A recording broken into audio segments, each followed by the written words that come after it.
is enough said. Happy Saturday, Heat Nation. Ernest here, back with another Miami Heat Talk video. Hope everybody's enjoying the weekend so far. Guys, we are 35 subscribers away to the big 5,000 mark. So please take a moment, hit the subscribe button. Don't forget to like, share, click that notification bell. You know the drill. Now, let's go on another Miami Heat Talk adventure. Before we start, you guys, Miami Heat have a game tonight against the Phoenix Suns. I've mentioned this before. The games, these two next games, going to be a true test. Now, it was reported that multiple players for Phoenix isn't playing tonight, including Kevin Durant. But they will have Bradley Beal and Devin Booker, so don't sleep on Phoenix. They could be very deadly tonight. If you take them for granted, you may lose this game. So definitely want to take this one serious because the Miami Heat have lost some boneheaded games this season. So you really want to make sure this doesn't happen. Two games we should have won against Detroit and Toronto. Lost both those games. One by us, one by our coach. So we got to go ahead and get this together. Now I think the Heat can get the dub tonight. They don't have Kevin Durant, so they're missing 30 points. So I know they're going to have other players that are going to make up for that. Jimmy Butler looks like he's playing tonight. Tyler Hero's in. You have a few other players. Nothing really serious. Everybody should be good to go. But one player that's available is probably not going to play tonight. Nikola Jovic. And that's who I want to talk about, Heat Nation, today. Nikola Jovic has fallen off the track with the Miami Heat. You know, he was starting earlier this season. He's played 14 games so far. Started 8 games. He was your starting power forward at the beginning of the season. We all know that before the season, what we wanted was for Kel'el Ware to play center. Kel'el Ware is in the G League right now. Played his first game. Had a solid game. You know, had a monster double-double, 2 blocks, 2 steals. So he's getting experience down there. But we all wanted Bam to move to the 4. And that's not what we got.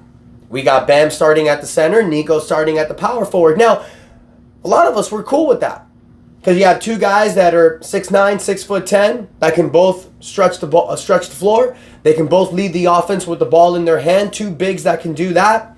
But one thing Nikola Jovic wasn't really big on was his defensive presence. Now, I do feel like he's made some upgrades, but he's not really known for being a lockdown defender. And in today's NBA, you have a lot of power forwards out there that are either, you know, big and muscled like Giannis Antetokounmpo, but then you sometimes have smaller size power forwards that are quicker than Niko.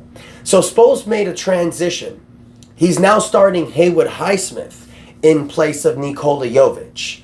And I kind of understand that, you guys, because since Terry Rozier's been back, he's playing the 6-man role. Spo has decided to go with Tyler Hero and Duncan Robinson in the starting backcourt. 2 tall players. Tyler Hero 6'5", Duncan Robinson 6'7".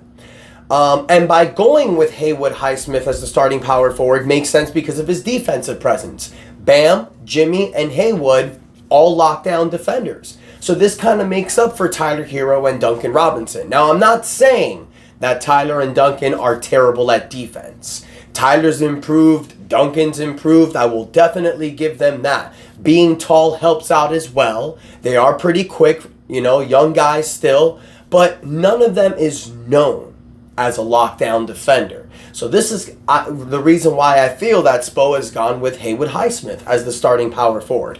Yes, he's an undersized power forward, but remember who the small forward is. Jimmy Butler, who's 6'7". You know, Jimmy at 220 pounds. So Jimmy Butler at a lot of times can guard the opposing team's power forward. So yes, I'm not the biggest fan of Highsmith starting at the power forward, but I get it. Kel'el Ware's not ready yet. Kevin Love is better off the bench for Bam. And your decision pretty much is between Nikola Jovic, Haywood Highsmith, maybe Jaime Jaquez could be an option as well. So between those 3 guys, Spo's chosen Haywood Highsmith. Now, you thought that Nikola Jovic was going to take another step. And towards the earlier part of the season, he was averaging double figures. But so far this season, he's pretty much averaging the same numbers from last year, only scoring but he's taken a dip in a lot of different numbers. So just like last season, Nikola Jovic so far averaging 7.7 points a game. He's averaging 3.7 rebounds, averaged 4.2 last year, not a huge difference. 1.3 assists this year, 2 last year. Now here's where the big difference is. Last season, Nikola Jovic averaged 40% from the three-point line, taking 3.5 attempts a game. This season, he's averaging almost 32% from the three-point line, averaging 3 attempts a game. Wouldn't really call that an upgrade. Now look, he's young. I believe he's 20, turning, I know he's 21. I don't know if he's turned 21 yet. I don't have his date of birth in front of me, but he's still really young. He still has a lot of time to grow and develop.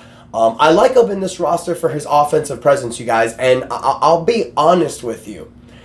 I mean, you know, the last 2 games he played, he 6 minutes one game, 8 minutes the other game, doesn't score. But the 2 games before that, he scored in double digits.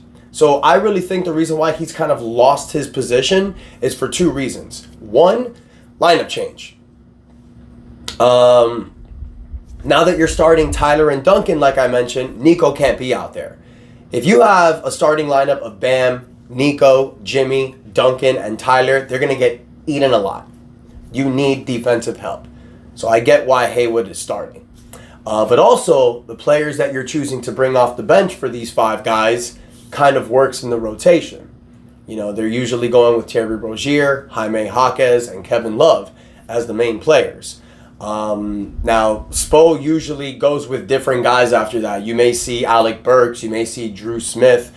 So he goes with different options. He's gone with Kashad Johnson lately as well. So Niko's kind of lost his time.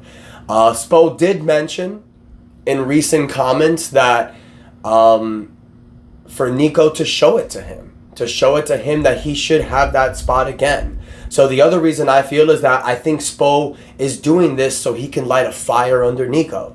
But I want to hear from you, Heat Nation, in the comments. What do you think about Nikola Jovic getting out of this rotation? Do you think it hurts us? Do you think it helps us? Are you liking what you're seeing instead? Or do you maybe feel Niko should go back to the starting power forward position? My thoughts, you guys, I think Niko should be coming off the bench. I think if you have a bench of Terry Rozier, Jaime Jaquez, Kevin Love, and Nikola Jovic, it gives you a lot of versatility. I think we may eventually get to that, but it's like I've said before. You got a lot of C+, B- level players coming off the bench. Spo's rotating a lot of things around and trying to figure it out. So let me know what you guys think in the comments. Do you think the Heat are going to get the dub tonight against Phoenix? What do you think about tomorrow against Cleveland? Let me know in the comments, you guys. Don't forget to like, share, subscribe. We pushing to 5,000 subscribers. And until next time, your boy Ernest out. And that is enough said. Yeah, buddy. Let's go Heat.